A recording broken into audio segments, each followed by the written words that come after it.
Court के आदेश के बाद भी ऑनलाइन बिक रहे हैं टिकट। जानिए the Kerala story 2 goes beyond के इर्द गिर्द उठे इस चौंकाने वाले कानूनी तूफान की पूरी कहानी। आज शुक्रवार 27 फरवरी 2026 है वह दिन जिसे देश भर के लाखों सिनेमा प्रेमियों ने the Kerala story 2 goes beyond की रिलीज के लिए अपने कैलेंडर पर निशान लगाकर रखा था। लेकिन मल्टीप्लेक्स के बाहर कतारों की जगह आज जो नजारा है वह है एक बड़े कानूनी संकट का। गुरुवार 26 फरवरी 2026 को फिल्म की रिलीज से महज कुछ घंटे पहले केरल हाई कोर्ट ने इस फिल्म की रिलीज पर 15 दिनों की रोक लगा दी और सीबीएफसी को फिल्म की दोबारा समीक्षा करने का निर्देश दिया। और फिर भी आज तक प्रमुख बुकिंग प्लेटफॉर्म पर फिल्म के टिकट बिक रहे हैं, सीधे तौर पर अदालत के आदेश की अवज्ञा करते हुए। जो एक ब्लॉकबस्टर रिलीज बनने वाली थी वह अब भारतीय फिल्म उद्योग में हाल के वर्षों में देखे गए सबसे गंभीर अदालत की अवमानना के मामलों में से एक बन गई है।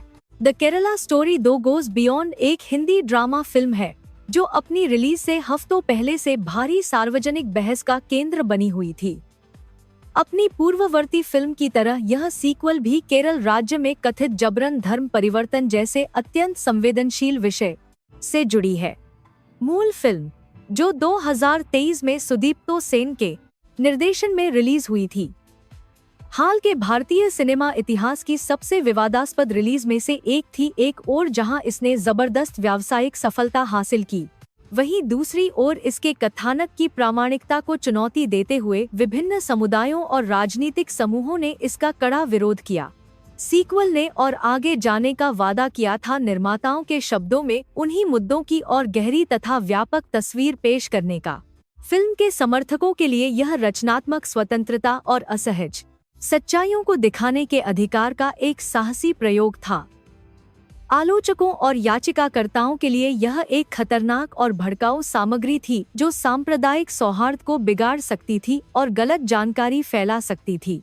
गुरुवार 26 फरवरी 2026 को केरल हाई कोर्ट में फिल्म की रिलीज को चुनौती देते हुए एक याचिका दाखिल की गई।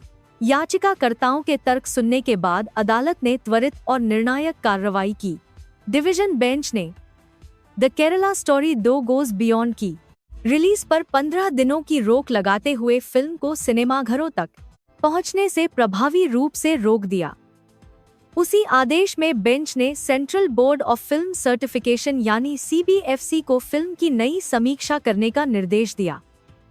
इस निर्देश ने कानूनी और फिल्म उद्योग के गलियारों में हैरानी पैदा की बेज़नी थी, क्योंकि सीबीएफसी पहले से ही फिल्म को प्रमाण पत्र दे चुका था, यानी अदालत देश की आधिकारिक फिल्म प्रमाणन संस्था से उस निर्णय पर पुनर्विचार करने को कह रही थी जो वह पहले ही ले चुकी थी। ऐसा आदेश अपेक्षाकृत दुर्लभ है और यह दर्शाता है कि बेंच ने अदालत पेरीले अदालत करना है याचिकाकर्ताओं द्वारा उठाई गई चिंताओं को कितनी गंभीरता से लिया। कानूनी भाषा में स्टे ऑर्डर एकदम स्पष्ट था। इसका मतलब था कि अदालत द्वारा रोक हटाए या संशोधित किए जाने तक फिल्म को किसी भी रूप में रिलीज नहीं किया जा सकता, सिनेमाघरों में नहीं दिखाया जा सकता और न ही जनता के लिए उपलब्ध कराया जा सकता। निर्माताओं, वितरकों और सभी संबंधित पक्षों से तुरंत अनुपालन की उम्मीद। हालांकि इसके बाद जो हुआ उसने अदालत के निर्देश और जमीनी या यूं कहें इंटरनेट पर हो रही वास्तविकता के बीच एक बड़ी खाई को उजागर कर दिया। रिपोर्ट लिखे जाने के समय तक the Kerala story 2 goes beyond के टिकट भारत के सबसे व्यापक रूप से इस्तेमाल होने वाले ऑनलाइन टिकटिंग प्लेटफॉर्म बुकमाई शो पर अभी भी खरीदे जा सकते थे। टिकटों की उपलब्धता किसी एक शहर या क्षेत्र तक सीमित नहीं थी। मुंबई देश की वित्तीय और मनोरंजन राजधानी, दिल्ली एनसीआर देश की राजनीतिक धड़कन समेटे राष्ट्रीय राजधानी क्षेत्र, बेंगलुरु दक्षिण भारत का तकनीकी केंद्र और चंडीगढ़ समेत कई प्रमुख शहरों में शो बुकिंग के लिए खुले थे। सोशल मीडिया पर प्रसारित और कई न्यूज आउटलेट्स द्वारा रिपोर्ट किए गए स्क्रीनशॉट स्पष्ट रूप से शुक्रवार 27 फरवरी 2026 के लिए निर्धारित शो की सक्रिय लिस्टिंग दिखा रहे थे, ठीक उसी दिन जिस दिन हाई कोर्ट ने फिल्म को रिलीज न करने का आदेश दिया था। अदालत के आदेश और एक प्रमुख व्यावसायिक प्लेटफॉर्म पर जो दिख रहा था उसके बीच का अंतर बिल्कुल स्पष्ट था और यह किसी की नज़र से छुप नहीं रहा था। दर्शक और संभावित टिकट खरीदार स्वाभाविक रूप से भ्रमित थे। जिन लोगों ने अग्रिम बुकिंग कर रखी थी, वे अनिश्चित थे कि उनकी सीट का क्या होगा। क्या शो आगे बढ़ेंगे? क्या मल्टीप्लेक्स अदालत की रोक को नजरअंदाज करके फिल्म दिखाएंगे? क्या बुक माई शो लिस्टिंग हटाएगा? डिजिटल बाजार में न्यायिक आदेश का वास्तविक अनुपालन सुनिश्चित करने की जिम्मेदारी किसकी थी? ये सवाल गुरुवार की शाम से लेकर शुक्रवार की सुबह तक सोशल मीडिया, फैन फोरम और न्यूज कमेंट सेक्शन में गूंजते रहे। कानूनी स्थिति तेजी से बदली। भारत की प्रतिष्ठित कानूनी समाचार प्रकाशन लिव लॉ की रिपोर्ट के अनुसार याचिकाकर्ता केरल हाई कोर्ट में the Kerala story 2 goes beyond के निर्माता के खिलाफ अवमानना कार्रवाई की मांग करने पहुंचे। अवमानना याचिकाकर केरल है बरकंटी को गर्दा के केरला स्टोरी 2 गोज बियॉन्ड के निर्माता के खिलाफ कंत्रन के 7 के दान ए के एंकर का आधार सीधा था। अदालत ने फिल्म की रिलीज पर रोक लगाई थी और फिर भी टिकट ऑनलाइन सक्रिय रूप से बेचे जा रहे थे। याचिकाकर्ताओं के वकीलों ने जस्टिस बेचू कुरियन थॉमस के समक्ष अवमानना याचिका औपचारिक रूप से दाखिल करने की अनुमति मांगी। स्टे ऑर्डर जारी होने के महज कुछ घंटों के भीतर यह कदम उठाया जाना इसकी बात का संकेत था कि याचिकाकर्ता स्पष्ट अनुपालन न होने को कितनी गंभीरता से देख रहे थे। भारत में अदालत की अवमानना की कार्यवाही कोई हल्की बात नहीं है। न्यायालय अवमानना अधिनियम 1971 अदालतों को उन व्यक्तियों या संस्थाओं को दंडित करने का अधिकार देता है जो जानबूझकर अदालत के आदेशों की अवज्ञा करते हैं या उन्हें नजरअंदाज करते हैं। यदि फिल्म के निर्माता को अवमानना का दोषी पाया जाता है तो परिणामों में जुर्माना, कारावास या दोनों शामिल हो सकते हैं।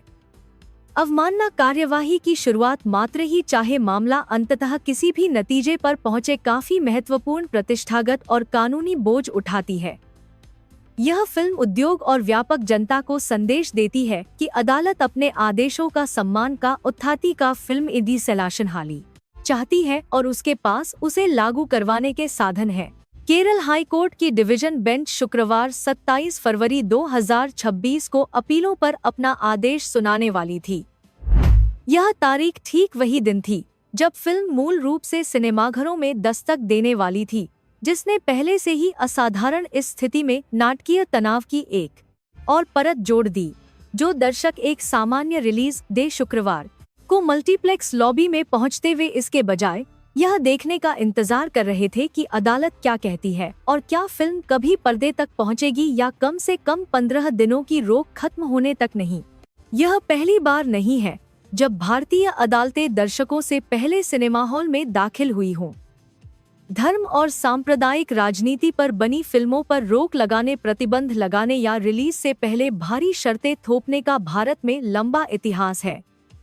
फिल्म के समर्थकों का तर्क है कि सीबीएफसी का प्रमाण पत्र इस मामले में आखिरी और सही शब्द है और सार्वजनिक प्रदर्शन से पहले अदालत की ओर से लगाई गई रोक तथ्यतः सेंसरशिप है। आलोचक पलटवार करते हैं कि एक प्रमाण पत्र खतरनाक सामग्री को हानिरहित नहीं बना देता और जब सांप्रदायिक सौहार्द दांव पर हो तो अदालतों को हस्तक्षेप करने का न केवल एक तरह से सेंसरशिप है, अधिकार है, बल्कि दायित्व भी। फिर इस संकट के केंद्र में वह सवाल है जो सबसे अहम है, वे टिकट हटाने की जिम्मेदारी आखिर किसकी है? गुरुवार की शाम जारी किया गया अदालती आदेश देश के हर टिकटिंग सर्वर के लिए कोई किल स्विच लेकर नहीं आता। बुक माई शो सिस्टम अनुबंधों और सिनेमा स्पनवासट एस विनिक से दिखाने की जानती है पार्टनरों के एक जटिल ताने बाने पर काम करता है। क्या लिस्टिंग किसी तकनीकी देरी के कारण बनी रही या कुछ और जानबूझकर हुआ? यही वह सवाल है जिसका जवाब अदालत को ढूंढना होगा। याचिकाकर्ताओं ने अपना रुख साफ कर दिया है, यह कोई तकनीकी खामी नहीं है, यह अवमानना है। दास परवर जानिश को आज कांची। इस बीच फिल्म के निर्माताओं ने अवमानना के आरोपों पर कोई विस्तृत सार्वजनिक बयान अभी तक नहीं दिया है और अदालत के समक्ष उनका पक्ष संभवतः यह तय करने में एक महत्वपूर्ण कारक होगा कि बेंच आगे कैसे बढ़ती है। डिवीजन बेंच शुक्रवार को जो फैसला सुनाने वाली थी वह तय करेगा कि रोक हटाई जाए, बरकरार रखी जाए या संशोधित की जाए और उस फैसले का नतीजा न केवल the Kerala story 2 goes beyond के भाग्य को आकार देगा बल्कि भविष्य में ऐसे मामलों को संभालने के लिए एक मिसाल भी कायम करेगा। 26 और 27 फरवरी 2026 की ये घटनाएं उन लाखों भारतीयों के लिए जो बॉलीवुड को करीब से फॉलो करते हैं, महज एक फिल्म की रिलीज में देरी से कहीं बड़ी है। ये न्यायपालिका की शक्ति और मनोरंजन उद्योग की रफ्तार के बीच टकराव का प्रतीक है। एक ऐसा तंत्र जहां फिल्मों की आक्रामक मार्केटिंग होती है, टिकट हफ्तों पहले बिकने लगते हैं और रिलीज डे का पूरा ढांचा इतना विशाल होता है कि उसे कुछ घंटों में रोकना आसान नहीं। यह इस जरूरी सवाल को उठाता है कि ऐसे क्या तंत्र होने चाहिए जो यह सुनिश्चित करें कि अदालती आदेशों का सम्मान न केवल कागजों पर निर्माताओं द्वारा हो बल्कि इंटरनेटी एक ना सम्मान है बनने तरफ पहले में वितरण और टिकटिंग पारिस्थितिकी तंत्र की हर परत पर व्यवहार में भी हो। आज केरल हाई कोर्ट का फैसला तय करेगा कि आगे क्या होगा फिल्म के लिए, उसके निर्माताओं के लिए और उन सभी प्लेटफॉर्म के लिए जिन्होंने वे लिस्टिंग चालू रखी। लेकिन हम जानना चाहते हैं कि आप कहां खड़े हैं। क्या CBFC का प्रमाण पत्र आखिरी फैसला होना चाहिए या जब दांव इतना ऊंचा हो तो अदालतों का हस्तक्षेप जरूरी है? अपनी राय कमेंट में बताइए। अगर यह खबर आपके लिए अहमियत रखती है तो इसे लाइक करें, शेयर करें और हमारा चैनल सब्सक्राइब करें, क्योंकि जब भी अगला अपडेट आएगा हम यहीं होंगे।